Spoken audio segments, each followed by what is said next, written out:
How do the stories in your head play out? Are you consciously aware of what stories are on repeat? I want to show you something that you may not be aware of in your stories that you are playing out every single day. You may say, I want a healthy relationship. But the stories that you are playing out in your head is that everyone always leaves you and you are always looking for something to go wrong. Do you see how the two of those can't exist at the same time? One part is your conscious brain. Your conscious brain wants a healthy relationship. The other part is your subconscious brain that says, I need to find something that proves my story that everyone always leaves me to be true. I need to find something. I need to look at their social media. I need to look through their phone. I need to look. I need to find. I need to find something that validates the story in my head to be true. Now, the subconscious and conscious brain, if you don't understand that, I'm going to quickly go over that and kind of what that means. If you think about a house, all the rooms in the house have the lights on. Everybody in the house and in the rooms are playing. That's your conscious brain. That's what goes on in your daily life, of what you are consciously aware of. Now, your subconscious brain is the basement. The lights are out and nobody goes down to the basement, but there's still storage in the basement. That's what we use basements for, right? We store everything down there. But we don't ever go down there. We may go down there here and there to maybe try to find something. But that's how your subconscious is. Somewhere along the way in your childhood, somewhere along the way, subconsciously, and also the subconscious records everything that happens in your life, everything. Now, whatever you internalize, as in whatever emotion is charged to the experience of what you experienced, sometimes goes into the subconscious, as in somewhere in your childhood, something happened where you felt abandoned. You felt like I'm trying to get my mom's attention and she's not paying attention to me. So you internalized it with the emotion charged that I'm not important. So you turn around and you don't try to get her attention anymore. You go back to your room and you play or something like that. Your subconscious recorded that. Now let's say you have another experience where you're raising your hand in class. Again, this could be kindergarten. You're raising your hand in class. You keep raising it, but the teacher isn't picking you. The emotion charged, again, is I'm not important. And so you put your hand back down and your subconscious records that. So now that's two experiences with the charged emotion of I'm not important. Then you have another experience of maybe somebody playing at the playground and they're all playing together and you want to play with them. And as soon as you come in the circle to play, they start playing tag. And everybody's playing tag, but you didn't want to play tag. You wanted to play whatever they were playing before. But as soon as you came in, they want to play tag. So then everybody runs off to play tag and you're standing there by yourself kind of confused of, that's the energy or the emotion charged is, I'm not important or I'm not, good enough to play with or something like that. So now that's 3 experiences.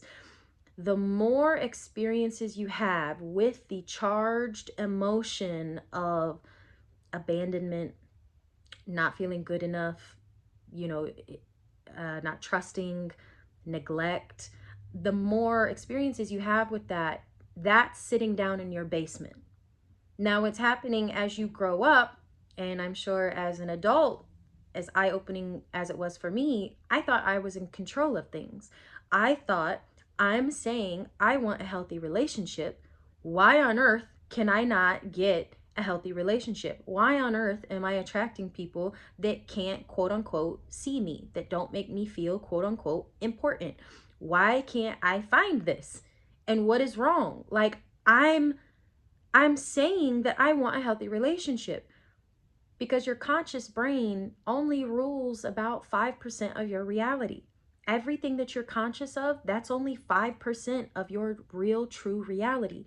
The other 95%, your subconscious plays out, your subconscious controls.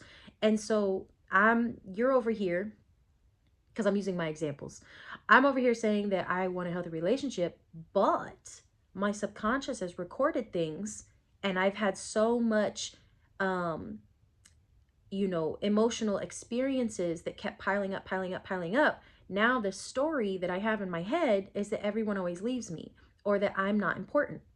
So then I get into a relationship, and I'm again consciously saying I want a healthy relationship, but what that actually looks like is I don't go through phones. I don't need to look for things to be wrong or bad.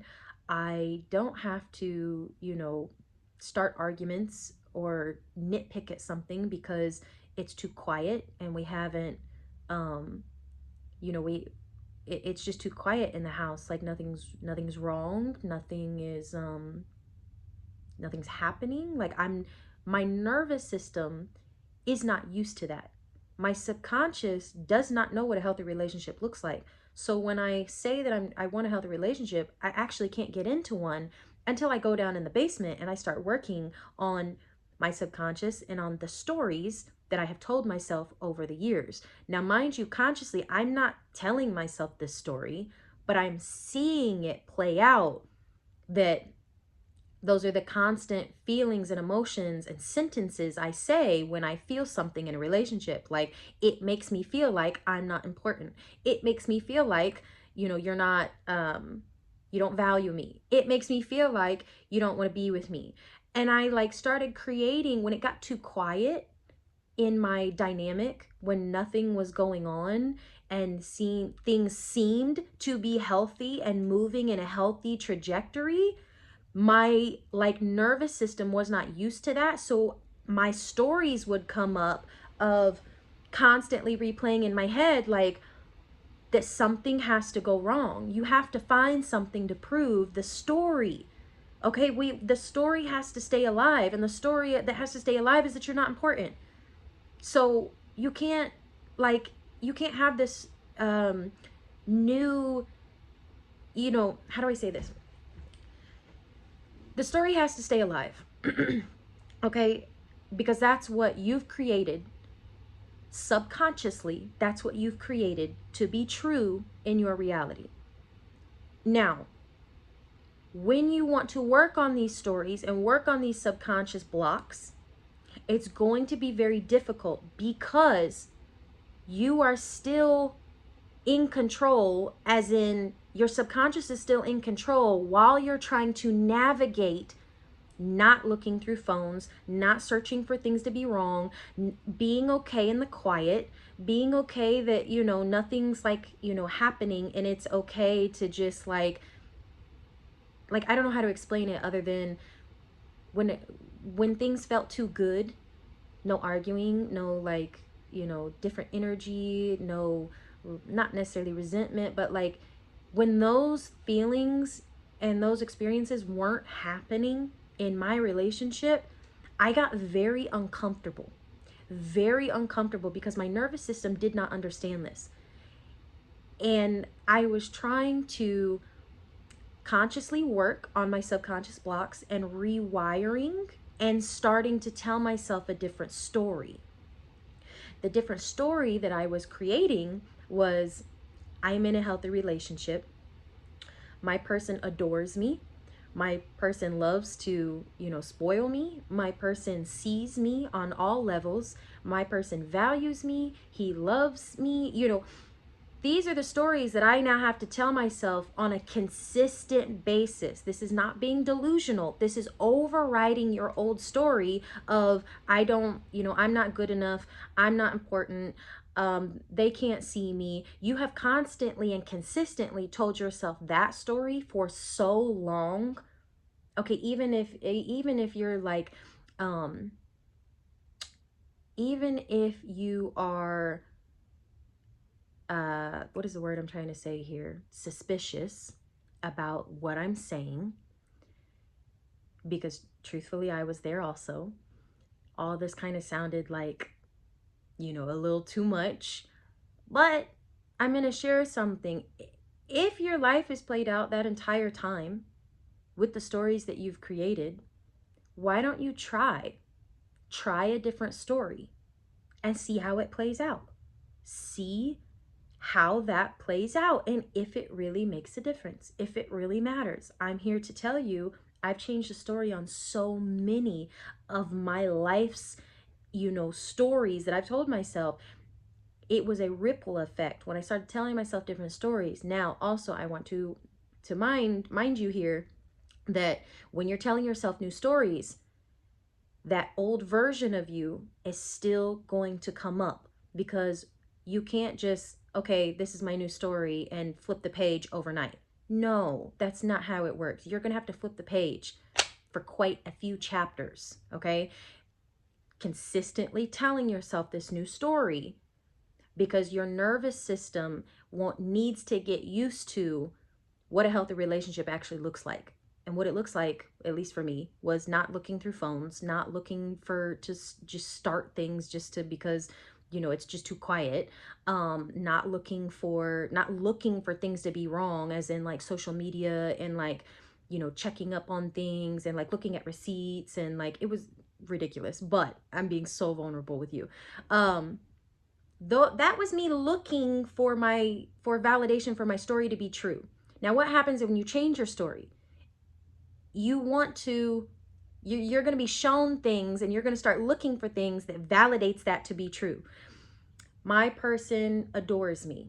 That's my new story, right? So I'm saying it, and I'm consistently, telling myself this. So when my partner comes home and he gives me a hug and a kiss, that's confirmation. That's validating my new story. Now, it may sound very simple to you, but you have to understand that you were validating your stories based on things that were already happening in your reality. So what happens now is you need to validate the things that are happening in your reality, but from a different perspective, from a different story. So when I started doing that, I completely transformed and changed the relationship I was in. I mean, completely changed the dynamic of our relationship. And I see things from a completely different perspective, because the story I've told myself is I'm in a healthy relationship. I don't have to go through a phone. I don't have to, look at receipt. I don't have to look for anything, because that's the story I've told myself. And it feels so incredibly safe and healthy within myself first.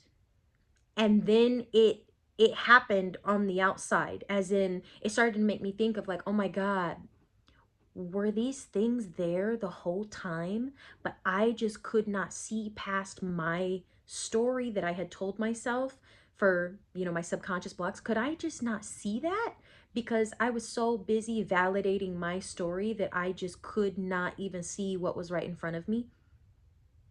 It was a very powerful moment for me that, yes, they were.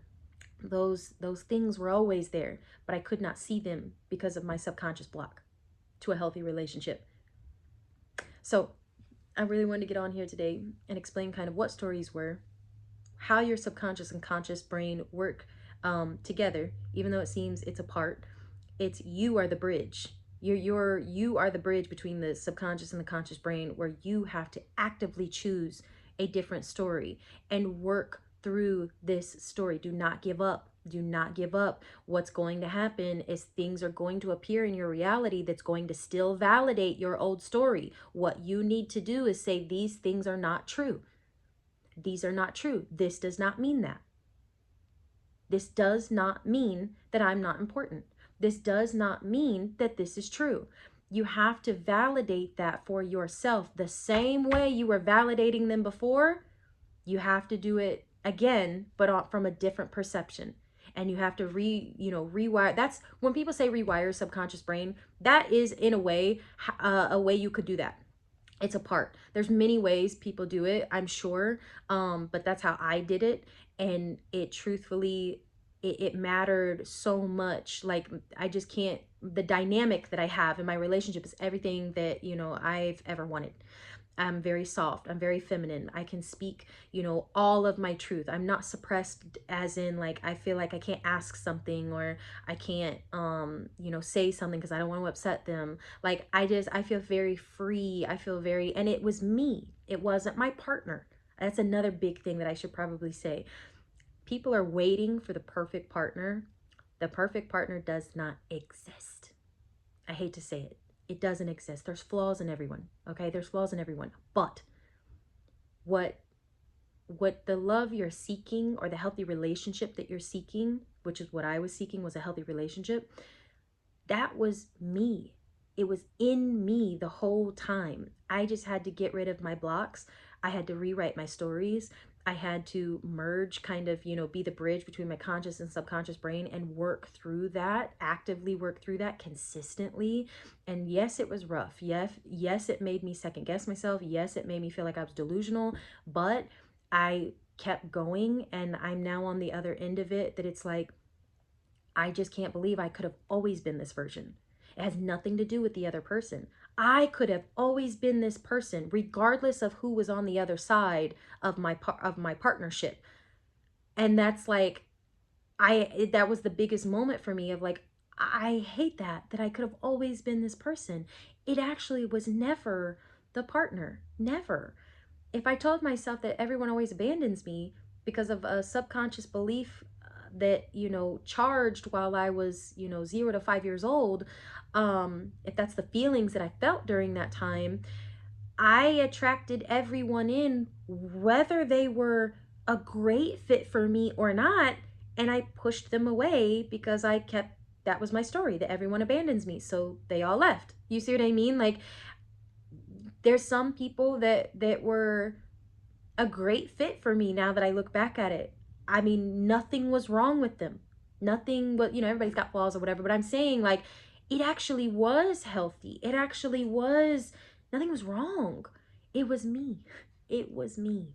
And I had to go through quite a few relationships before I could fully understand that it was me, not the other person. It was the stories I was telling myself. It was the subconscious blocks that I had that was running, my life. And I just couldn't figure out, like, if I'm consciously saying I want a healthy relationship, why am I not getting a healthy relationship? Well, my nervous system didn't even know what it would be like to be in a healthy relationship. My nervous system didn't even know what it would be like to not look at phones, to not look for something to be wrong, for not waiting for the shoe to drop. My nervous system didn't even know what that felt like. So how could I step into that overnight? Just because I'm consciously like, oh, I want a healthy relationship. It just doesn't work like that. It just does not. But I coach and teach a lot about this. If you are interested in working with me on a subconscious level, a transformational level, the link is in my description, and I will see you guys soon.